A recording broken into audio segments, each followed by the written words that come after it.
फिर से वेलकम है जी सबको, राइट। एंड फिर से आपको दिख रहा है सर्किट, राइट। एंड ऑब्वियसली यहाँ पर सवाल क्या है, यहाँ पर सवाल है कि आपको आर इक्विवेलेंट फाइंड करना है between A point and B point, right. तो here is our point A and here is our point B. तो ऑब्वियसली इन दोनों पॉइंट के बीच हमें इक्विवेलेंट रेजिस्टेंस बताना है।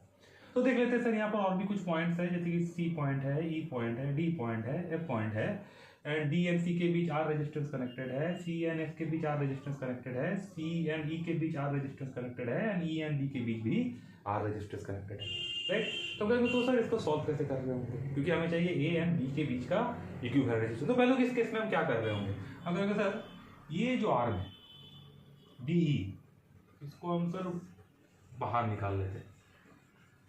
तो सर हमने बी आर्म को निकाल लिया बाहर, राइट। हम कहेंगे साहब ये जो आपको दिख रहा है C F D along with, अब इसको बाहर निकाल रहे होंगे। कैसे बाहर निकाल रहे होंगे देख लेते हैं एक बार। हम कहेंगे सर, राइट, अब ये हो गया हमारा point F and C and F के बीच है हमारे पास आर। तो सर ये है एफ, ये है डी, एफ एंड डी के बीच था हमारे पास आर, तो हमने एफ एंड डी के बीच बना दिया फिर से आर, एंड एफ से सर निकल रहा होगा टर्मिनल ए, राइट। अब हम क्या कर सकते हैं, हम सर इसको मिटा देते हैं,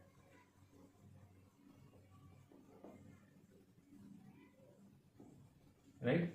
तो आपको ऐसा सर्किट मिल रहा होगा कि ये हमारा ए टर्मिनल, एवं सिमिलर सर्किट, यह एफ एंड सी के बीच फिर से है आर, एफ एंड डी के बीच है R, right, C and D के बीच है आर, सी एंड ई के बीच है आर, डी एंड ई के बीच है आर, एंड यहाँ ई से निकला हुआ है हमारा टर्मिनल बी, राइट। हम कहेंगे सर इसको कैसे अप्रोच बना रहे होंगे, सर सिमिलर हम कहेंगे सर ए को हमने जोड़ दिया है बैटरी के या सेल के पॉजिटिव टर्मिनल के साथ, एंड बी को जोड़ दिया है हमने सेल के नेगेटिव टर्मिनल के साथ। तो सर यहाँ से कोई भी करंट आ रहा होगा आई, एंड यहाँ से आके बढ़ रहा होगा, हम करेंगे यहाँ से बढ़ गया सर I1 एंड इधर बढ़ गया सर I2, राइट। हम कहेंगे सर इस पॉइंट पर पहुंच रहे होंगे, है ना।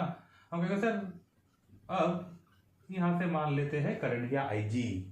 अब देखो मैंने इसको क्यों कह लिया कि ये करंट को IG, क्योंकि सर्किट को अगर ठीक से देख रहे होंगे तो आपको व्हीटस्टोन ब्रिज नजर आ रहा होगा, राइट। जहां पर सर ये है हमारा P, फिर जहां पर ये है हमारा Q, जहां पर ये है हमारा R, एंड जहां पर ये है हमारा S। एंड ऑब्वियसली तो इस R को क्या कहता है सर, ये R जरूर रिप्रेजेंट कर रहा होगा हमारे व्हीटस्टोन ब्रिज के गैल्वेनोमीटर के रेजिस्टेंस को, राइट। इसीलिए मैंने यहाँ पर IG कह लिया। तो सर यहाँ से कितना करंट जा रहा होगा, हम करेंगे यहाँ से कितना करंट जा रहा होगा, I1 माइनस IG जा रहा होगा। सर इधर से आ रहा है I2, इधर से आ रहा है IG, तो इस जंक्शन पे सर बन रहा होगा I2 प्लस IG। अब यहाँ से I1 माइनस IG आ रहा है, यहाँ से I2 प्लस IG आ रहा है, इस पॉइंट पर दोनों मिल रहे होंगे एंड दोनों मिलके बना रहे होंगे I1 plus I2 which is equal to I। तो हम कहेंगे सर ये जो सर्किट है, ये सर्किट सर व्हीटस्टोन ब्रिज है, राइट। तो हम कहेंगे व्हीटस्टोन ब्रिज का अगर प्रॉब्लम है आ गया सामने, तो हमें क्या देखना है, हमें देखना है ये P बाई Q का ratio and R by S का रेशियो। क्योंकि अगर कह रहे होंगे सर इस P बाई Q का रेशियो सर बराबर हो जाए R बाई S के रेशियो के साथ, तो हमारा व्हीटस्टोन ब्रिज है बैलेंस्ड। अगर हमारा व्हीटस्टोन ब्रिज है बैलेंस, तो ये गैल्वेनोमीटर के आर्म के थ्रू, मतलब ये जो आपका CD आर्म दिख रहा है, इसके थ्रू करंट हो जा रहा होगा जीरो। अगर इसके थ्रू करंट हो जा रहा होगा जीरो, तो हम कह रहे होंगे तो इस आर्म को कंसीडर करने की जरूरत नहीं है। अगर सर P यहाँ पर कितना बताया गया, सर P बताया गया R, सर यहाँ पर Q कितना बताया गया, Q भी बताया गया R। तो ये P एंड Q का जो रेशियो है वो है 1। यहाँ पर सर R कितना है, R ऑब्वियसली R हमारे व्हीटस्टोन ब्रिज का जनरल एक ऑब्वियसली रेजिस्टेंस का रिप्रेजेंटेशन है, एंड कोइंसिडेंटली यहाँ पर भी सर R गिवन है हमारा ये रेजिस्टेंस का मैग्नीट्यूड, तो R। एंड S कितना है सर, S भी है हमारा R। तो फिर से R बाई S का जो रेशियो है, या R बाई S जिसको हम कह रहे हैं R एंड S का जो रेशियो है वो फिर से हो गए R। तो हम कह रहे हैं ये जो कंडीशन है सर, ये कंडीशन हो गया सेटिस्फाई, राइट। अब ये कंडीशन सेटिस्फाई हो गया, तो हम कह रहे होंगे सर ये जो करंट है IG ये हो जा रहा होगा जीरो। तो हम कह रहे होंगे तो सर इस आर्म को कंसीडर करने की जरूरत नहीं है। तो हम कह रहे होंगे तो सर IG को भी कंसीडर करने की जरूरत नहीं है, राइट, है ना।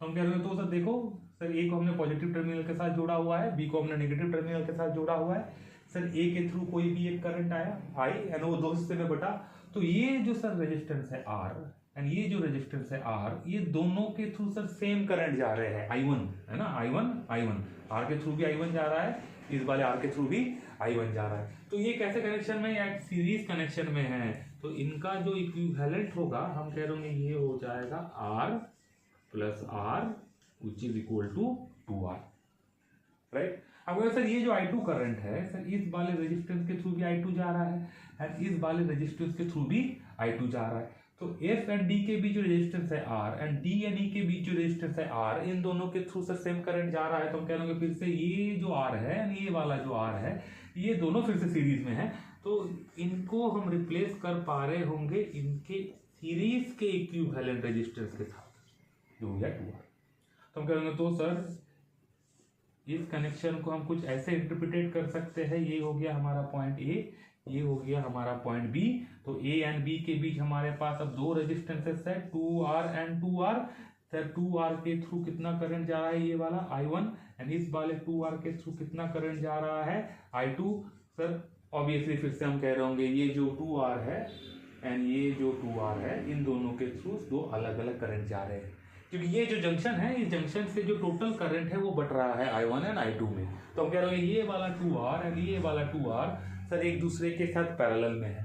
तो हम कह रहे होंगे तो सर ये जो कनेक्शन बना, इस कनेक्शन को रिड्यूस करके इसका इक्विवेलेंट क्या हो जाएगा, इसका इक्विवेलेंट हो जाएगा हमारे दो 2R के पैरेलल कनेक्शन का इक्विवेलेंट। हम कह रहे होंगे ये हो जाएगा 1/2R प्लस 1/2R, इसका एलसीएम करेंगे तो मिलेगा हमें 2R, ऊपर मिल रहा होगा 1, इधर भी मिल रहा होगा +1, तो हमें मिला sir 1/R equivalent in parallel. Obviously parallel equivalent किनका, 2R एंड 2R का, जो हो जा रहा होगा 2/2R। तो सिंपली कह रहे होंगे तो A एंड B के बीच जो इक्विवेलेंट रेजिस्टेंस है वो सर R के बराबर है, राइट। तो प्लीज फॉलो कर लो, नोट कर लो सारा numerical, right, and solution. And I hope आप लोगों को सोल्यूशन या अप्रोच पसंद आ रहा होगा, तो प्लीज़ थोड़ा सब्सक्राइब एंड लाइक कर देना। Thank you.